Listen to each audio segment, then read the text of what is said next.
Ririn, sedikit dong Kak Ririn untuk makan. Mas Ijong, gimana wajib lapor hari ini Mas Ijong? Mas Ijong. Bukan di titik Jonathan menjadi seorang suami yang baik.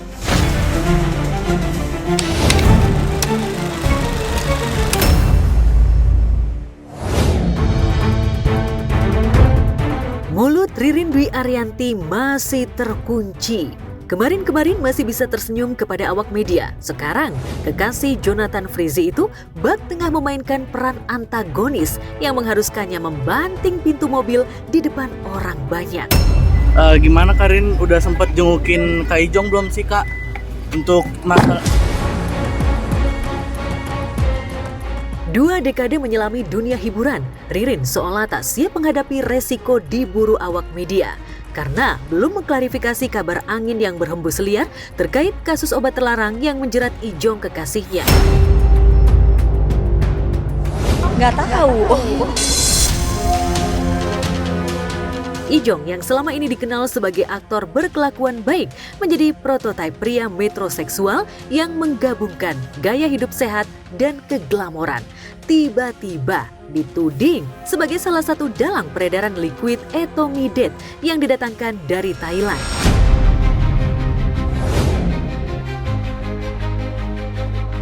Mungkin hal itulah yang membuat Ririn merasa marwahnya terusik karena kekasihnya sudah dijudge sebagai pengedar oleh masyarakat dan warganet meski kasusnya belum masuk ke pengadilan.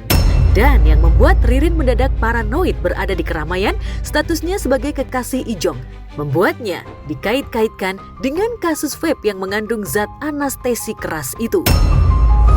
Selama gue syuting sama dia sih, gue ngeliatnya dia nge-vape sih ya. Bukan ngerokok konvensional gitu, dia nge-vape. Cuman gue nggak tahu ternyata ada unsur-unsur obat kerasnya kayak gitu. Cuman ya shock aja, quite shock ketika dia dinyatakan tersangka dengan kasus ini. Ririn boleh merasa terganggu dan berhak bungkam di muka publik. Tapi ibarat pepatah, tidak ada asap jika tidak ada api. Dugaan masyarakat bahwa ia tahu Ijong menempuh jalan haram untuk menambah income didasari oleh tersangka wanita berinisial ER yang ternyata adalah asisten Ririn. Saat ER ditangkap pada 17 Maret lalu karena diduga mengambil vape etomidate dari Bea Cukai Bandara Suta atas perintah Ijong. Rasanya mustahil bila Ririn tidak tahu asistennya terciduk. Jarak antara pencidukan ER dan penjemputan paksa Ijong pada 4 Mei lalu juga cukup lama. Sehingga sangatlah aneh bila Ririn tak mengetahui kasus itu. Mereka kemana-mana berdua ya. Bertiga malah ya kan sama si asistennya itu. Jadi semoga ya kayaknya gak mungkin banget kalau misalnya Ririn gak tahu masalah ini. Tapi dengan ER sendiri nih sering ketemu gak sih Bang? Aduh, dia juga orang baik, dia tuh orang baik. Ya semoga cepat selesai lah masalahnya. Kita nggak tahu sih musuh dalam selimut ya. Kita nggak tahu, polisi nggak mungkin tahu langsung kalau nggak ada orang yang ngebocorin gitu aja. Jadi selama tahunan kota ya jaga kesehatan lah Jong, jangan putus asa ya. Tetap berdoa, tetap percaya sama Tuhan bahwa saat kita berlindung kepada Tuhan pasti akan ada pembelaan. Reaksi Ririn yang bungkam pasca Ijong ditangkap pun seolah sudah menjadi isyarat bahwa Ririn bungkam dan menghindar karena ia tak siap menghadapi bola panas yang digelindingkan oleh kekasihnya sendiri.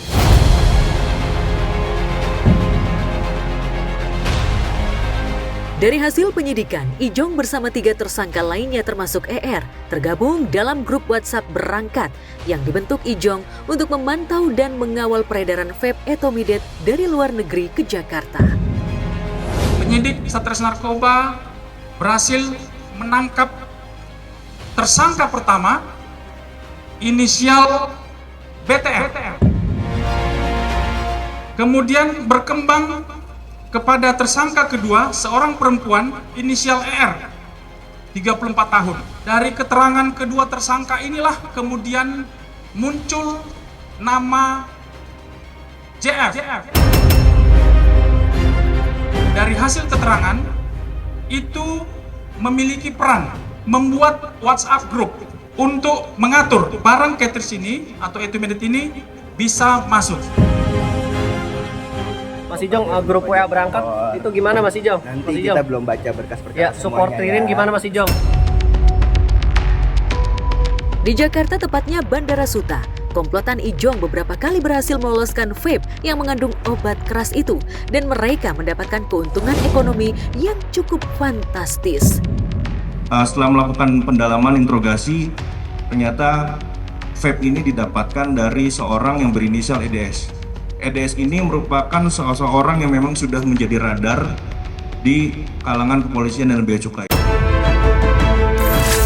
Polresta Bandara Suta menyebut jika dari 100 vape yang didatangkan, ada 40 vape yang lolos dari bea cukai karena berbagai trik pengedar. Ijong bisa mendapatkan keuntungan 3,5 miliar rupiah. Dengan nilai harga per cartridge sebesar 4 juta, maka nilai nominal yang bisa kita gagalkan dalam peredaran ini adalah kurang lebih sekitar 3,5 miliar. Dan kita asumsikan bisa menyelamatkan masyarakat untuk tidak menggunakan etomidat ini sebanyak 3.600 orang. Ketika toh Anda harus akhirnya menggunakan vape sebagai salah satu cara Anda untuk switching dari rokok konvensional, Anda harus pastiin membeli sesuatu yang sifatnya fully segel dari brand yang udah pasti jelas, terus ada cukainya. Vape tuh gue dari 2014-an dan gue sangat memilah soal liquid dan alhamdulillah sampai sekarang juga memang kalau vape itu kita harus bener-bener selama lo user dan penggunaannya bener-bener takarannya memang wajar, insya Allah sih nggak masalah. Vape itu nggak aman. Apalagi sekarang yang ditambahin dengan macam-macam obat yang ya diramu, diracik segala macam itu yang baru-baru ini kejadian sama artis kita itu ya. Tetap kan mengandung zat kimia, apalagi yang perasa pewangi itu, satu bisa terjadi iritasi. Ya, kedua juga menimbulkan inflamasi dan selanjutnya lama-kelamaan juga kan bersifat karsinogenik. Jadi memang tidak bagus itu ya. Kisaran harga vape itu sebenarnya bisa ketaker gitu. Kalau di kasus yang populer ini, di kasus yang viral ini, itu kan harganya 3 juta sampai 4 juta. Kata saya kayak udah pasti nggak bener gitu. Gurihnya uang haram dari mengedarkan vape etomidat membuat warganet terlebih masyarakat awam bertanya-tanya soal efek halusinasi yang didambakan oleh pengguna vape itu. Sebagai obat anestesi intravena yang hanya digunakan pada pasien penderita penyakit parah seperti jantung, paru-paru, dan cedera otak. Tapi benarkah jika disalahgunakan, vape etomidat bisa menyebabkan kematian? Etomidat sendiri bekerjanya itu di reseptor, namanya reseptor GABA. Itu tuh mirip kayak obat-obat penenang yang lain ya. Dan kalau agak tinggi dosisnya memang jadi obat bius kan gitu. Tetapi di dalam bentuk vape ini kan nggak ada aturan dosisnya. Dan orang menghirup vape itu kan bisa berapa banyak kita nggak bisa memastikan. Sehingga sebetulnya potensial sekali untuk overdosis. Nah kalau dia digunakannya overdosis, maka dia tadi bisa membius, bisa sampai menekan pernapasan begitu ya, bisa sampai koma juga bisa mati gitu. Mungkin yang lebih mempermasalahkan adalah yang sekarang kan yang orang salah gunakan kayak seperti jadi narkoba, yang benar-benar liquid-liquidnya yang memang tidak boleh, jatuhnya ya memang psikotropika kan, itu yang memang salah banget.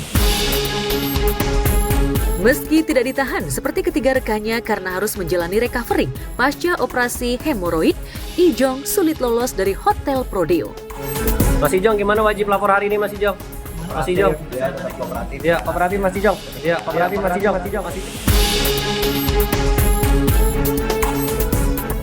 Wajib lapor yang dikenakan pada Ijong setiap Senin dan Kamis bisa berakhir jika Ijong dinilai sudah sehat dan siap menjalani konsekuensi akibat perbuatannya.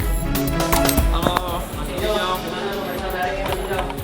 Mas Ijong, Ririn seperti apa supportnya Mas Ijong? Mas Ijong ada keterlibatan nggak sih dari Ririn Mas Ijong?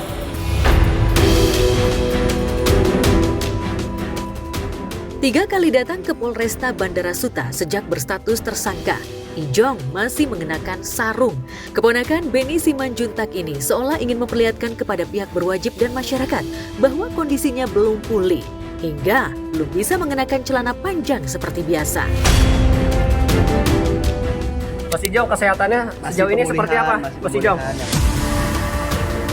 Dia mungkin susah berjalan kah atau memang harus dibantu selalu atau gimana Bang? Beliau masih susah berjalan. Masih susah.